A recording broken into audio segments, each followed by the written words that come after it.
नमस्कार मंडळी, कशा आहात? मजेत ना? मजेतच राहा. वैशालीच किचनमध्ये तुमचं खूप खूप स्वागत. बाहेर मस्त पाऊस पडतोय आणि पाऊस पडत असताना अशा वेळेला नक्कीच आपल्याला वडापावची आठवण येते. आणि मग ते वडे घरच्या घरी जर बनवले तर चला तर मग बघूया कसे बनवले ते. आणि हो, हा व्हिडिओ शेवटपर्यंत बघा, कारण ह्याच्यामध्ये टिप्स सांगितलेले आहेत. इथे आपण बटाटे घेतलेले आहेत, पण बटाटे घेतलेत पण मी त्याच्यामध्ये बटाट्यामध्ये पाणी टाकलं नाही.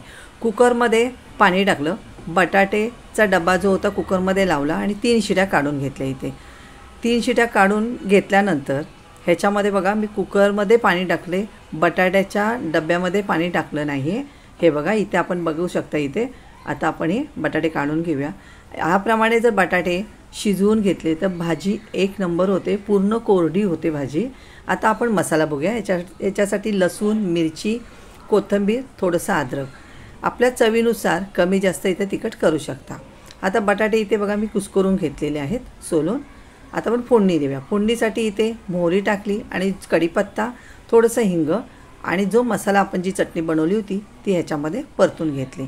परतून घेतल्यानंतर थोडीशी हळद टाकली आणि मिक्स करून परतून ह्याच्यामध्येच आपण आता बटाटे टाकले. बटाटेही छान परतून घ्यायचे. वरती चवीनुसार मीठ टाकलेलं आहे. बटाट्याची भाजी पूर्ण एकजीव करून घेतली की वरून कोथिंबीर. आता आपली इथे बटाट्याची भाजी तयार झालेली आहे. आता थंड करून घेऊया. आता बघा बटाट्याची भाजी किती छान झालेली आहे. थंड केल्यानंतर वडा आपला अजिबात हाताला चिटकत नाही आहे. आणि ह्याप्रमाणे वडे आपले तयार करून घ्यायचे. याप्रमाणे आपले वडे आता सर्व तयार झालेले आहेत. इथे बघू शकता आपले वडे तयार झालेत. आता चण्याच्या डाळीचं पीठ घेतलं इथे 1 वाटी. चाळणीने चाळून घ्यायचं. त्याच्यामध्ये 2 चमचे मी तांदळाचं पीठ टाकलेलं आहे.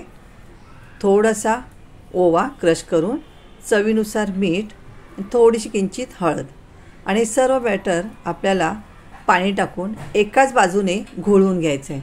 आधीमध्ये अजिबात घोळवायचं नाही. एका बाजूने बॅटर पूर्ण घोळवला किंवा बॅटर फिरवला तर पूर्ण हलका होतो, छान बबल्स तयार होतात.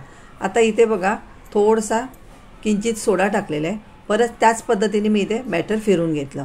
आता तेल कढईमध्ये छान गरम झालेलं आहे, पण पहिले मी सुरुवातीला थोडीशी बुंदी काढून घेतली, कारण त्या बुंदीची चटणी बनवायची होती आणि ही चटणी खूप छान लागते.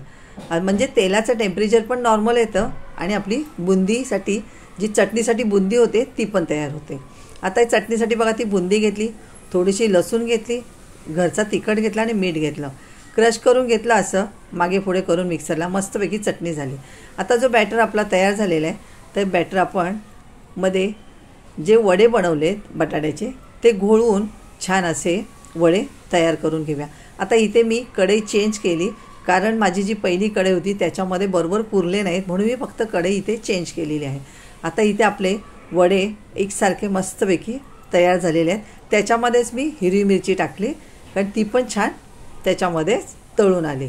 आता इथे आपले वडे पूर्ण तयार झालेले आहेत. आता बघा वडे तयार झाल्यानंतर तुम्ही इथे बघू शकता भाजी इतकी सुंदर, अजिबात वड्याच्या पिठाला चिटकली नाही. वरचं आवरण पूर्ण अलगद बाजूला होतं. याप्रमाणे वडे नक्कीच करा. व्हिडिओ आवडला तर लाईक आणि शेअर नक्कीच करा आणि कमेंट करायला विसरू नका. धन्यवाद.